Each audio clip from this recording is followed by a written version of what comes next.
함께 상고할 말씀의 제목은 사랑함이 풍성한 사람들, 이런 제목입니다. 한번 따라 하십시다. 사랑함이 풍성한 사람들. 다음 주부터는 이렇게 아는 분들 옆에 가능하면 앉지 마시고 좀 낯선 분들 옆에 앉아서 사귐이 일어나도록 그렇게 하려고 합니다. 이렇게 해주시기 바랍니다. 자, 옆 사람하고 인사를 하면서 이렇게 서로에게 복을 빌어줍니다. 사랑함이 풍성한 분이 되십시오. 자, 이번엔 이렇게 합니다. 내가 당신을 사랑하겠습니다. 옆 사람 보고 그냥 이게 저를 보고 내가 당신을 사랑하겠습니다 그러지 마시고 옆 사람을 보고 자, 손을 잡고 악수 한번 하십시다. 자, 내가 당신을 사랑하겠습니다. 네, 예수님 이름으로 사랑합니다. 행복하세요.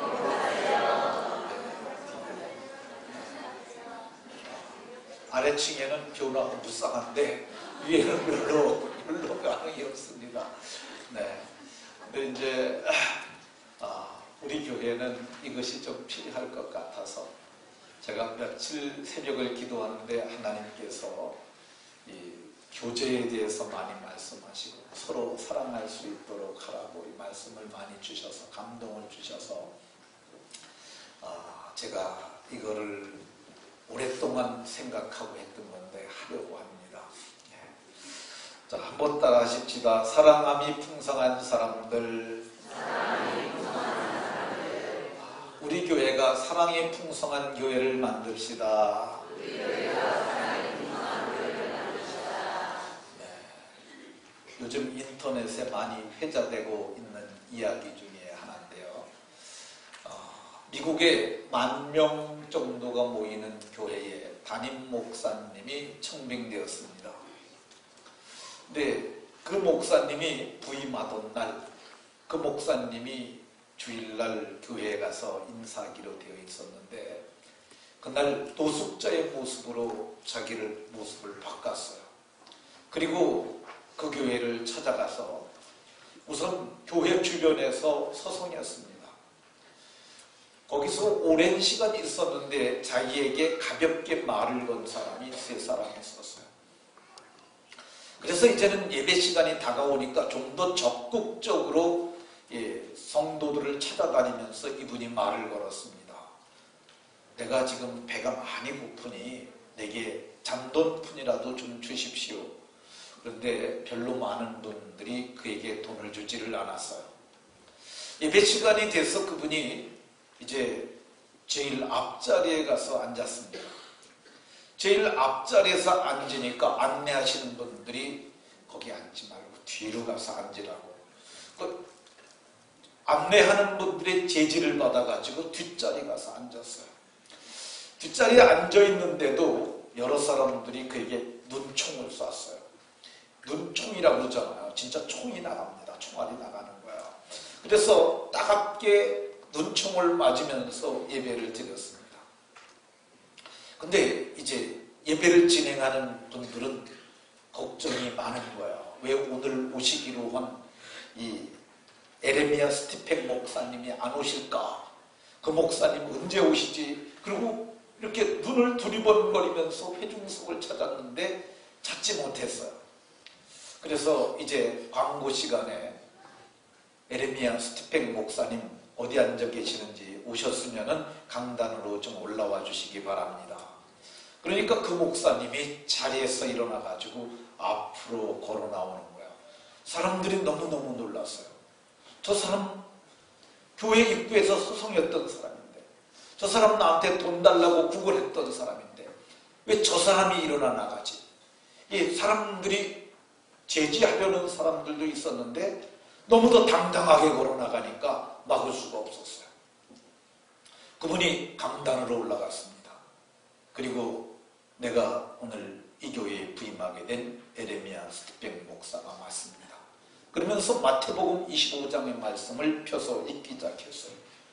내가 줄일 때 너희가 먹을 것을 주었고 내가 목마를 때 마시게 하였고 나그네 되었을 때 나를 영접하였고 그리고 여기 내 형제 중에 지극히 작은 자 하나에게 한 것이 곧 내게 한 것이라 이렇게 말씀을 읽었습니다.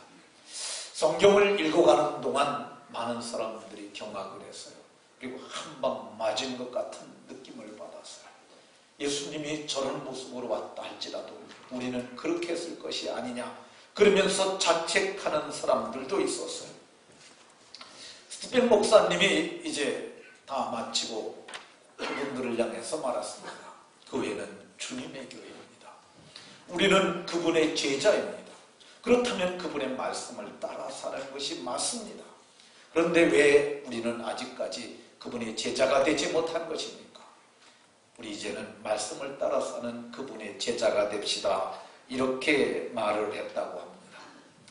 만약 이런 거린이 아니 이런 노숙자가 우리 교회에 온다면 우리 교회는 어떻게 했을까? 여러분들 어떻게 했을 것 같습니까? 길에서 서성인다면 아마 못 본 채 하고 그냥 들어왔을 겁니다. 우리 들어가서 함께 예배하자 이런 말을 하는 분들 아마 없었을 거예요. 근데 그분이 만약에 우리 교회를 들어와서 앞자리에 앉으면 어떡할까요? 제가 보기에 그냥 내버려 둘 것 같습니다. 왜 그러냐면 우리 교회는 임상을 좀 거쳤어요. 매년 노숙자가 우리 교회에 진짜로 옵니다. 근데 우리 교회가 교회에서 기도할 수 있도록 그래서 늘 실내 온도를 15도로 맞춰놔요. 근데 15도만 해도 이것저것 덮고 자면 잘만 합니다. 그러니까 우리 교회에 오시는데 주로 노숙자들은 저쪽 자리 저쪽에 가서 근데 새벽 기도 때는 다 일어납니다. 그분들도. 그래서 자다가 일어나는데 고개를 푹 숙이고 있다가 이제 불 꺼지면 또 다시 눕는 거야. 근데 그분들과 이제 그분들이 자주 오다 보니까 익숙해졌어요. 그런데 이 노숙자들이 처음에는 겸손한데 좀 지나다 보면 곤조가 나옵니다. 우리 목사님, 임 목사님이 지난번에 뭐라 그랬더니 막 대들고 그래서 그냥 두면 안 되겠다. 왜 그러냐면은 이게 여성분들이 새벽에 나오기도 하고 밤중에 와서 혼자 기도하는 분들도 있는데 노숙자들이 있으면 못 오거든요. 그래서 경찰에 얘기를 했더니 그 다음부터 안 오는 걸 볼 수 있는데 예배 때는 그분들이 오더라도 맞아줘야 한다고 생각합니다. 그러면 데살로니가 교회에 그 노숙자가 갔으면 어떻게 했을까? 지금 데살로니가 성경을 이렇게 읽으면서 보게 되면은 그들은 조금 달랐을 것 같습니다. 그들을 따뜻하게 맞아주고 그들에게 먹을 것을 주었을 것이고 그들을 함께 데리고 들어가서 예수님을 소개하고 예배에 참석하게 하고 은혜를 받게 했을 것이라고 생각이 되어집니다. 그러면 원래 데살로니가가 그런 지역이었고 그런 교회가 있을 만한 지역이었냐? 그건 아닙니다. 데살로니가라고 하는 데는 아주 안 좋은, 영적으로 아주 안 좋고 육적으로도 안 좋은 지역이었어요. 이게 마게도냐의 행정구역의 수도였다고 그래요. 당시는 로마가 세계를 다스리던 시대니까 이 마게도냐에는 빌립보라는 성이 있었는데 거기에는 특별히 로마의 퇴역장성들이 많이 있었고 그래서 데살로니가는 로마로 향하는 직행로가 있어서 뻥 뚫린 길이 있으니까 그래서 거기는 상업적으로 번성했고 그리고 로마에서도 거기는 믿을 만한 지역이라고 해서 자치권을 부여했다고 그래요. 그러니까 자치적으로 통치가 이루어지고 이 사람들도 그렇게 해주니까 로마에 아주 우호적이어서 이 데살로니가 사람들 가운데는 제국 숭배 사상을 가진 사람들이 있었다고 그래요. 로마 제국 자체를 그리고 가이사를 신으로 섬기는 그런 사상이 있었고 그리고 각양의 종교를 모두 허락해서 왜 그러냐면 로마가 통합국가니까 각국에서 있는 종교를 다 허락할 수밖에 없어요. 그래서 종교 다원주의 국가죠. 거기다가 이 데살로니가 지역에 있는 신은 대표적인 신이 그리스 신화에 나오는 디오니소스라고 얘기를 해요. 근데 이 디오니소스라는 걸 갖다가 제가 영상으로 띄울 수 있는데 난잡해서 제가 안 띄웠어요. 왜 그러냐면 이게 남성의 생식기를 숭배하는 신앙이에요. 그러다 보니까 뻘거벗은 남녀가 다 뒹구는 게 그게 디오니소스 종교예요. 그래서 이들은 성적으로 문란하고 아주 타락한 지역이 바로 데살로니가 지역이었다는 거예요. 그런데 성경을 보게 되면 데살로니가 지역에 있는 교회들은 사랑이 풍성했다고 얘기를 해요. 어떻게 그 일이 가능할까? 여기는 바울 사도가 성경을 보게 되면 3주 동안 전도하고 목회했던 곳으로 보여집니다. 이 세 안식일 동안 유대의 회당에 들어가서 말씀을 전했는데 이 세 안식일 날 동안 뭐 했냐면은 성경을 풀어서 17장 3절에 보면 성경을 풀어 그리스도가 해를 받고 죽은 자 가운데서 다시 살아나는 그리스도의 복음을 전했어요. 그분을 하나님께서 사망의 권세를 풀어서 살리셨고 그분이 우리의 주와 우리의 그리스도가 되게 하셨다. 이 복음을 전했어요. 근데 이 말을 불과 3주밖에 안 전했는데 성경을 보게 되면 경건한 헬라인의 큰 무리들 그리고 적지 아니한 귀부인들이 4절에 보면 저들이 바울과 실라를 따랐고 예수를 믿게 됐다고 얘기를 합니다. 근데 이렇게 유대인들은 많이 믿질 않았는데 이게 헬라의 큰 무리 그리고 적지 않은 귀부인들이 믿게 된 이유가 있어요. 왜 그러냐면 그 데살로니가 지역에는 유다의 회당이 있었습니다. 그 회당에는 두 부류의 그 하나님을 신앙하는 종교인들이 있었어요. 하나는 누구냐면은 하나는 철저한 유대인들이죠. 혈통적 아브라함의 자손들이고 그들은 난지 8일 만에 할례 받고 저들은 율법을 지켜 사는 전통적 유대인들이 있었어요. 반면에 이 데살로니가 지역이 하도 문란한데 하나님을 믿는 사람들이 경건하게 사는 걸 보고 우리도 저 신앙을 받아들여야겠다. 그래서 유대인들에게 가서 그것을 배우는 경건한 하나님의 사람들이 있었어요. 근데 이 바울 사도가 복음을 전하니까 어떤 일이 일어났느냐 하면 에르살렘에서 일어났던 것과 비슷한 현상이 일어났는데 그게 뭐냐면 유대인들 중에서 뜻을 풀어 예수가 하나님의 그리스도라는 걸 가르쳐주니까 그걸 받아들이는 유대인들이 있었어. 베드로가 전할 때 하루에 3,000명이 회개했다고 그러는데 그걸 바꿔 얘기를 하면 3,000명만 회개한 거야. 나머지 유대인들은 안 움직인 거야. 근데 거기서도 유대인들이 중에서 회신자가 있었어요. 반면에 헬라 사람들은 엄청나게 돌아왔어요. 왜 그랬느냐면은 자기네들은 어차피 여호와의 교를 믿어도 찬밥이에요. 유대인들이 자기로고 동일한 반열로 늘 인정해 주질 않았어요. 왜 그러냐면 피가 다르니까. 그들이 예루살렘으로 순례를 떠나도 그들은 성전에 못 들어갔어요. 이방인의 뜰까지만 들어가는 거야.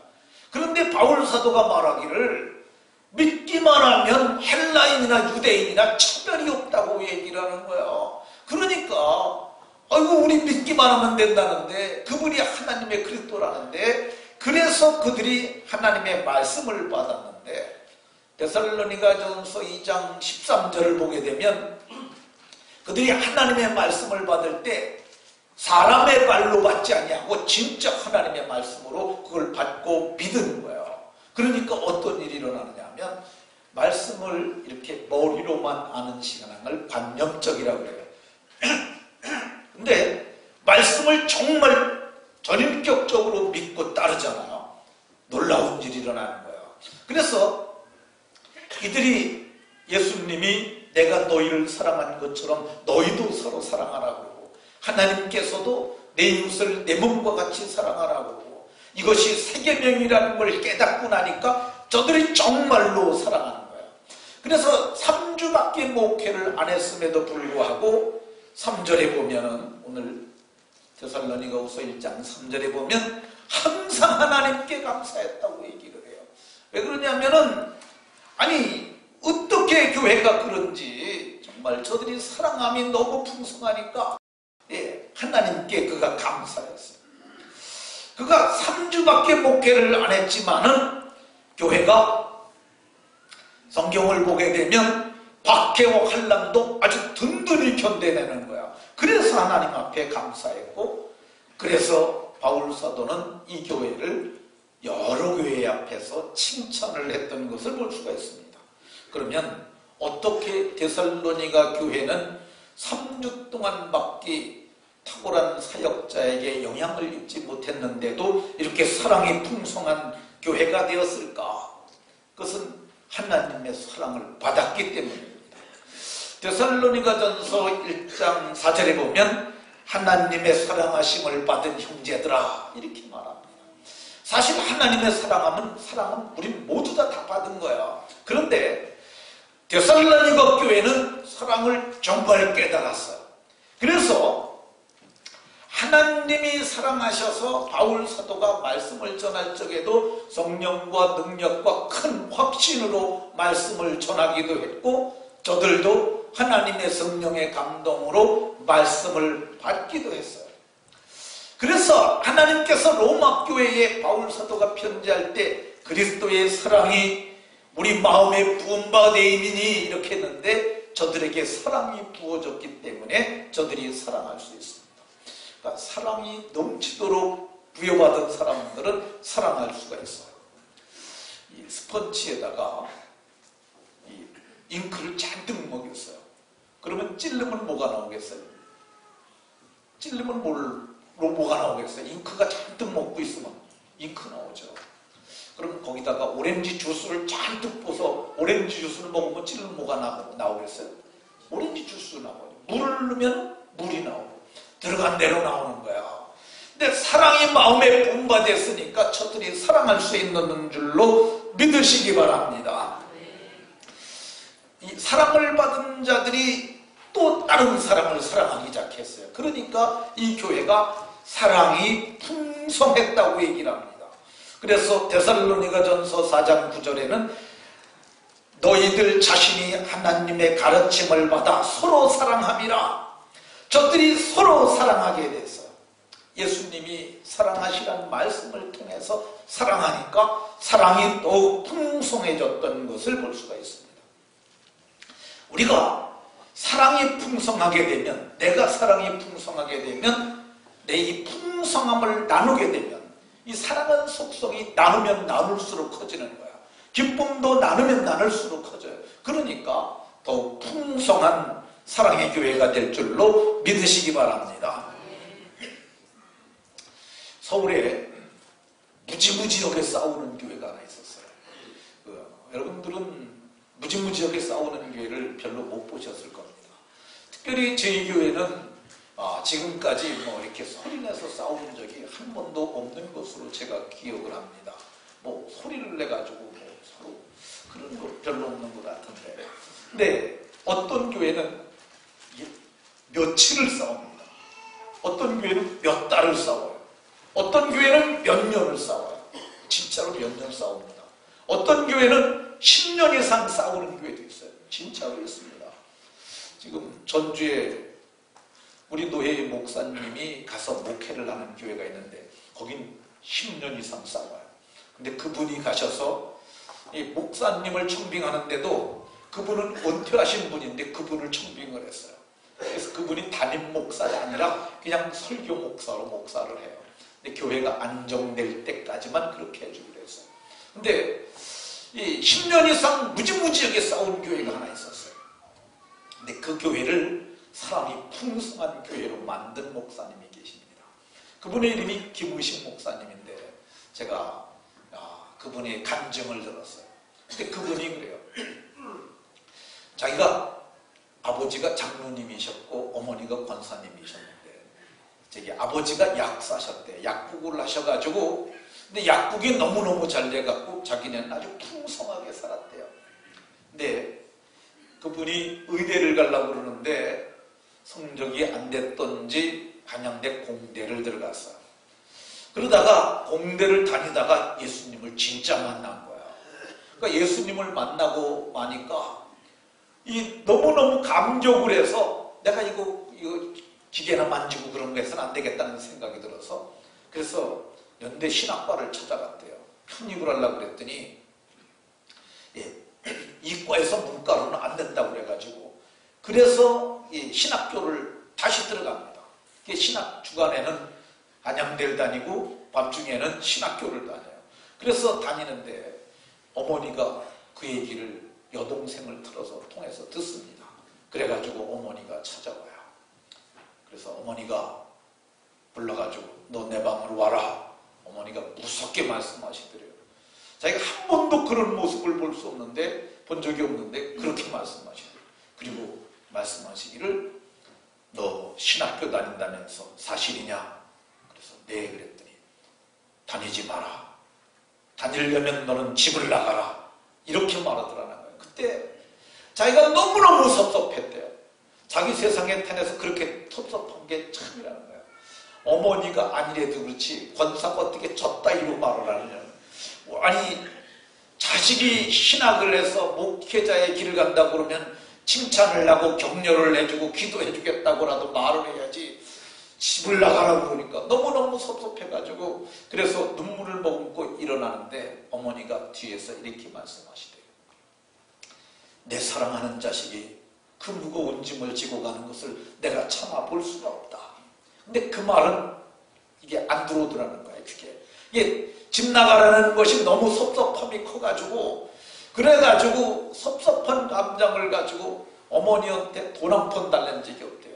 그래서 그 학부를 마치고 대학원 마치고 목사 안수 받고 미국으로 유학을 갔는데 그때도 어머니한테 돈 달래지 않았대요. 그래가지고 자기가 프린스턴에 가서 전액 장학금을 받고 거기서 공부를 했다고 그럽니다. 근데 그때는 결혼하고 애들도 있는데 그거가 장학금만 받아가지고 자기 혼자만 살아갖고는 안 되잖아요. 그래서 너무너무 어려워갖고 자기가 뭐 한 거냐면 자기는 처음으로 미국에 가서 설거지를 했는데 그러니까 하루에 2시간씩 매일 그걸 갖다가 학교 졸업할 때까지 자기 말로 그래. 좀 격한 표현이라 감정이라 그런지 몰라도 깜댕이들이 먹고 버린 접시를 내가 몇 년을 닦았다고 2시간씩. 얼마나 그분이 섭섭하면 그랬겠어요. 그래서 이제 공부를 마치고 이제 한국으로 들어오려고 하는데 이민교회에서 자기를 청빙을 해서 목회를 하는데 이건 신학교 다닐 때보다 훨씬 더 힘들더래요. 그 교회도 참 힘든 교회였던 것 같습니다. 그래가지고 자기가 강단 앞에 나와서 새벽에 엎드리면은 기도가 나오고 눈물만 나왔대요.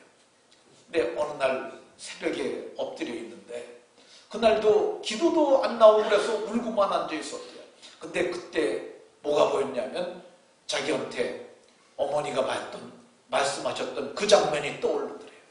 근데 집 나가라는 말이 떠오르는 게 아니라 너 신학교 다니려면 집 나가라 이런 말이 떠오르는 게 아니라 돌아서서 어머니가 푸념처럼 하셨던 그 말, 내 사랑하는 자식이 그 무거운 짐을 지고 가는 것을 내가 참아 볼 수가 없다. 그 말이 떠오르는데 그 말이 어머니의 사랑이었다는 것이 깨달아지더라는 거야.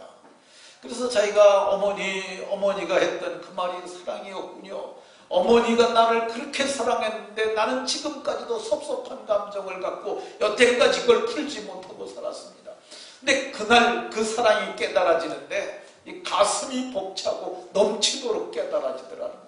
그래서 그날 무지무지 많이 울었다고 해요. 그분이 울고 나서 그러고 나니까 어머니가 보고 싶더래요.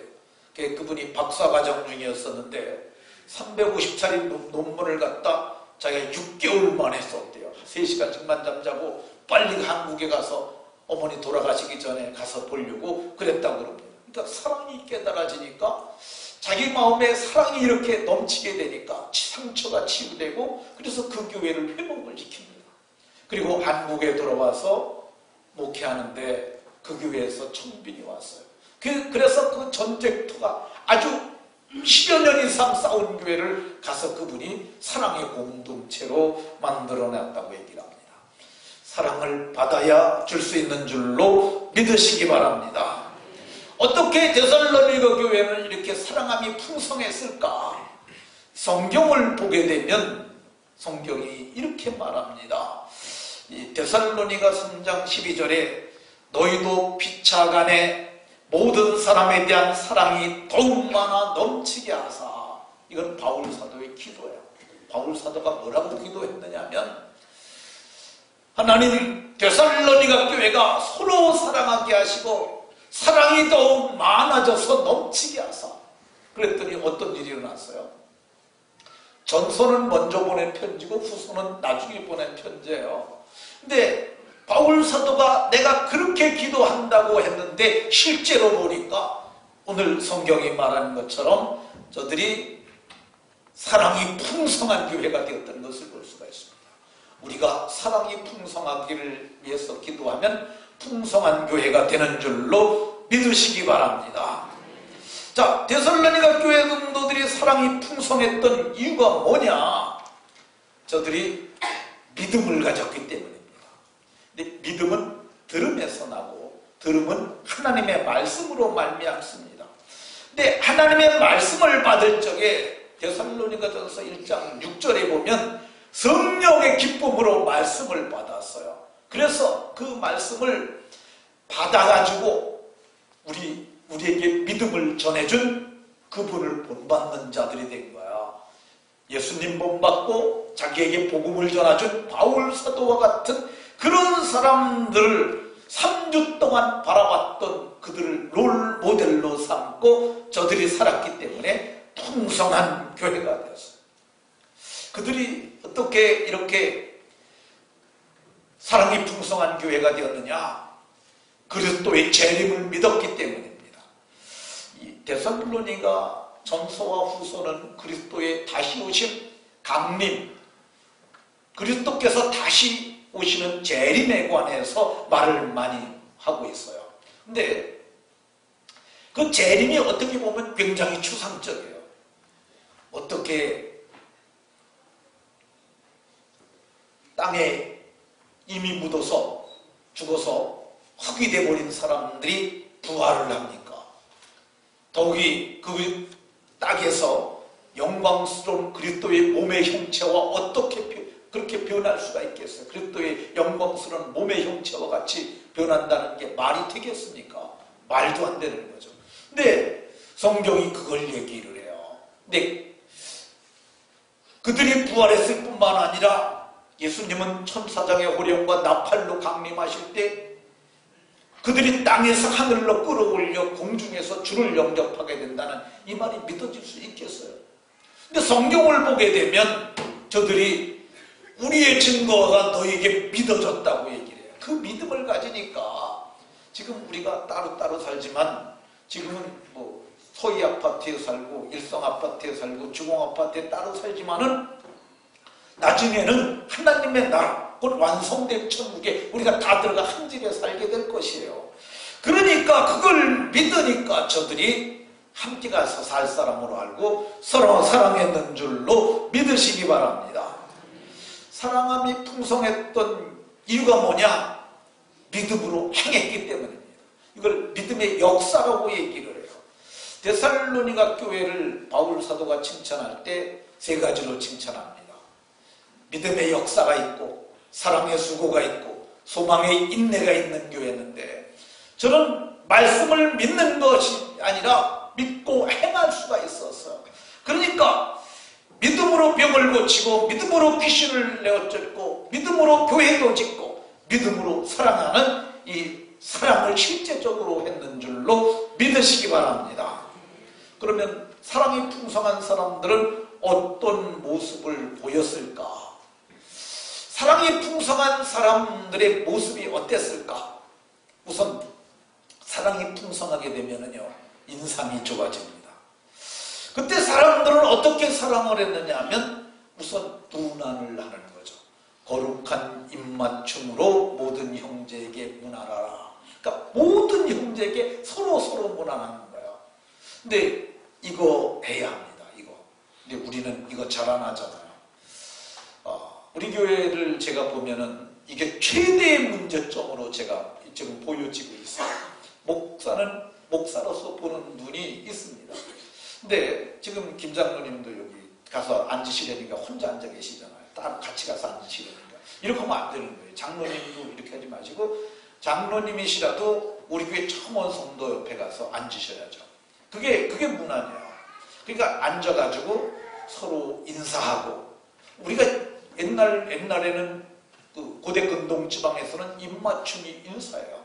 근데 오늘 우리가 입맞춤으로 인사하는 것은 오늘 문화권에 맞지 않습니다. 근데 중요한 건 정신 하나가 있어요. 그게 뭐냐면 문안하는 거예요. 이게 오늘날로 이걸 바꾸게 되면 거룩한 손잡음으로 문안하라, 이렇게 말했어요. 거룩한 손잡음으로. 그러니까 옆에 있는 분과 한번 손을 잡아보세요. 이렇게. 예, 거룩한 손잡음입니다. 장로님, 서로 손잡으니까 좀 분위기가 좀 괜찮지 않습니까? 다음에 만나면 두 분이 어색하지, 덜 어색해져요. 근데 우리는 이걸 잘 알아요. 우리 조은장 집사님도 저 옆에 있는 우리 형제님하고 같이 악수 한번 해보십시오. 네. 마지못해서 하지 마시고. 네. 아니, 근데 마지못해서라도 할 필요가 있어요. 자, 우리 이제 한번 해보십시다. 반갑습니다. 옆에 사람과 악수하면서. 네. 근데 이제 그 말 이후에는 더 이상 별로 할 말이 없으시죠. 그렇지 않습니까? 할 말이 왜 없냐면은 관계가 맺어지지 않으니까 그런 거예요. 근데 이게 자꾸 서로 해야 돼요. 그래서 이게 주일날 만나게 되면은 몇 사람이라도 이게 와 인사하고 그게 있어야 돼요. 근데 우리 교회 보면은 많은 분들이 얘기를 뭐라고 하냐면 행정교회 목사님 말씀이 좋다는 얘기를 해요. 참 고맙습니다. 근데 어쨌든 우리 교회 갖고 설교를 듣고 예배를 하면서 예배해요. 근데 문제가 뭐냐면 계속 와도 자기 혼자인 거야. 늘 자기 혼자 앉아서 예배하고 와서 한마디 말도 안 하고 들어왔다 한마디 말도 안 하고 갑니다. 그러니까 관계 형성이 안 되는 거예요. 이게 교회에서 이 사랑의 관계가 돼야 되는데 그게 안 되는 거예요. 모두가 보면은 제가 이거를 지금 여기서는 제 공개적으로는 별로 말을 안 하는데, 제가 목자 모임 때도 말을 하고 좀 따로 가서 오후 예배 시간은 제가 얘기를 해요. 모르는 사람 옆에 좀 가서 앉으십시오. 모르는 사람 옆에 앉아가지고 아니 예배 중에도 같이 이렇게 좀 붙어 앉아있으면 이렇게 떨어져 있으면 정감이 없잖아요. 좀 이렇게 아주 착 달라붙지는 말고 근데 이렇게 앉아가지고 같이 예배하고, 그리고 나서 성경을 잘 못 찾으신다든가 주보가 없으시다 그러면 주보도 같이 나눠서 보고 예배 마치고 그리고 인사하는 거죠. 저 행정교회 집사입니다. 안녕하세요. 이렇게 얘기를 하면 거기서도 뭐라고 그럴 거 아니에요. 그럼 오늘 처음 오셨나요? 그럼 처음 왔다 그러면 제가 오늘 차 한잔 대접해도 되겠습니까? 아니면 저하고 같이 가서 식사하시면 어떠시겠습니까? 그리고 다음 주에도 그 자리 가면 그분은 그 주변에 사람이 원래요. 늘 앉던 자리 그 주변에만 왔습니다. 그러면 그 주변에 친교가 이루어지는 거예요. 그렇게 되면 오게 되면은 지난주에 봤던 그 사람이 있고 이게 관계의 형성이 되잖아요. 그게 인간이 사회적 존재라는 말이 그런 의미에서 이루어지는 거예요. 교회도 종교 공동체임에도 불구하고 사회적 관계가 여기에서 있는 거예요.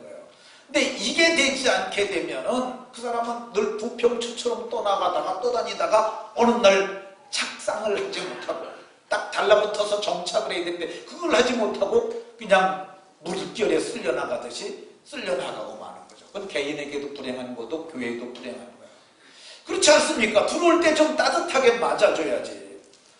그냥 따뜻하게 주보만 나눠주지 마시고 따뜻하게 좋은 모습으로, 그리고 한박 없는 웃음으로 어서 오세요 이렇게 맞아주고 손 한 번 내밀어서 잡아주고, 그리고 그게 굉장히 필요합니다. 그렇게만 되더라도 마음이 열린 상태에서 교회를 들어오게 되면은요, 이 말씀이 들어가는, 말씀이 잘 받아들여져요. 근데 들어오다가 딱 감정이 상해 있잖아요. 목사가 아무리 좋은 말을 해도 이게 잘 전달이 안 됩니다. 그러니까 우리가 이게 서로 사랑함으로 마음을 풀게 해야 되고, 그리고 이렇게 하는 것, 우리 교회가 앞으로 많이 연습하고 훈련해야 될 줄로 믿습니다. 어떻게 서로 무난하냐? 좋은 말로 말하는 것을 복을 비는 거라 그래요. 이런 거죠. 한번 따라해 보십시다. 복 많이 받으세요. 인상이 참 좋으십니다. 잘 될 겁니다. 네, 이런 말들이 이게 복을 비는 거예요. 이게 축복이라는 거예요. 축복이라고 그러면은 이게 오늘 많은 한국교회가 이 개념 잘 이해를 못하고 있는데, 축복은 복을 비는 거지 축복합니다 이게 축복이 아니에요. 그거는 국어적으로도 맞는 게 아니에요. 이게 성경을 보게 되면 창세기에 보면 이렇게 얘기를 합니다. 야곱이 자식들을 축복하여 이르되, 야곱이 축복한 거예요. 내용을 보면은 루벤은 어때라, 레위는 어때라, 유다는 어때라, 이게 다 복을 빈 거예요. 그게 축복이에요. 그러니까 축복은 누가 하는 거냐면 나도 하고 여러분들도 하는데, 어떻게 하냐? 말로 복을 비는 것, 그게 축복입니다. 사랑은 어떻게 해야 풍성해지냐? 나눠야 돼요. 나눠야. 사랑은 나누면 나눌수록 커지는 거예요. 차를 나누는 것도 나누는 겁니다. 차 한 잔만 같이 마셔도요, 사이가 좋아집니다. 밥을 한번 먹잖아요, 훨씬 더 좋아집니다. 밥 먹는 거 굉장히 중요해요.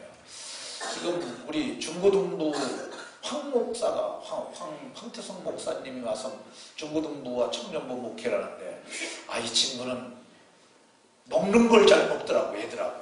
제가 보기에 훌륭하다고 생각이 들어요. 그래서 제가 지금 권사님에게 얘기를 했어요. 권사님, 교회에다가 라면을 매주간 2박스 이상씩 있게 좀 사다 주십시오. 아무 때나 와서 쟤네들이 라면 끓여 먹고 교제할 수 있도록 그렇게 하도록 하십시오. 그리고 황 목사한테 설거지만큼은 확실하게 해놓도록 해라 그랬는데, 근데 이건 제가 보기에 굉장히 필요한 것이라고 생각해요. 이게 나누는데 어떤 것이 더 중요하냐면요, 돈 안 들고 나눌 수 있는 게 있는데, 그게 칭찬의 말이에요. 칭찬의 말이 굉장히 필요합니다. 아니 뭐 별거 아니지만 그 말 한마디가 사람을 이렇게 세울 수 있어요. 제가 텔레비에서 본 얘기인데요, 홍지민이라고 하는 뮤지컬 배우가 있습니다. 저 여자가 전 처음 봤는데, 그 여자가 그러더라고. 자기가 뮤지컬 배우 공채하는데 1200대 1을 뚫고 자기가 거기에 선발이 된 여자라고 얘기를 해요. 1200대 1. 그러니까 자기가 거기 아주 유명한 연극을 하는데, 뮤지컬을 하는데 자기가 주연 배우로 스카웃이 됐다는 거야. 자기가 이런 생각을 해요. 내가 이제 이 뮤지컬에 들어가가지고 그걸 잘 연습을 해서 6개월 동안 공연을 잘하면은 내가 한국의 뮤지컬계를 평정할 수 있을 거라고 그렇게 교만한 마음을 가졌다는 거야. 어쨌든 뭐 1200대 1을 뚫고 스카웃 됐으니까 그럴만도 하지 않습니까? 그런데 대본을 받아들고 나서부터 그분이 깔아지기 시작하는 거야. 야, 이건 정말 쉬운 일이 아니다. 그리고 자기가 그걸 계속하면서 나는 너무너무 부족하고 나는 힘들겠다는 생각으로 자책으로 그 사람이 점점 스트레스를 받는데, 2달 만에 자기 말로 그래 스트레스 살이 12kg나 꼈대요.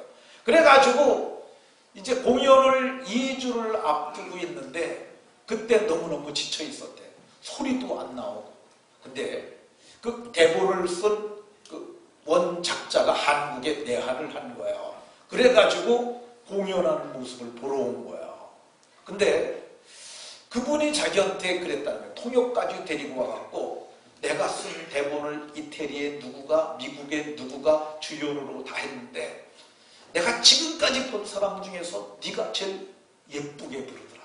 잘한다는 얘기는 아니고 제일 예쁘게 부른다고 얘기를 했대요. 근데 그 말을 듣는 그 순간 내가 정말 작자가 와서 얘기를 하니까 내가 그렇게 예쁘게 부르다니. 그래가지고 그분이 힘을 얻었는데, 자기가 그래요. 그 다음날부터 연습을 하는데 전엔 소리도 안 나오던 소리 음깨까지 다 나와가지고 6개월 동안 공연을 하루도 지치지 않고 잘했고요. 그리고 마침내 자기가 그 해에 여배우 주연상을 받았다고 얘기를 합니다. 근데 이게 칭찬의 신이죠.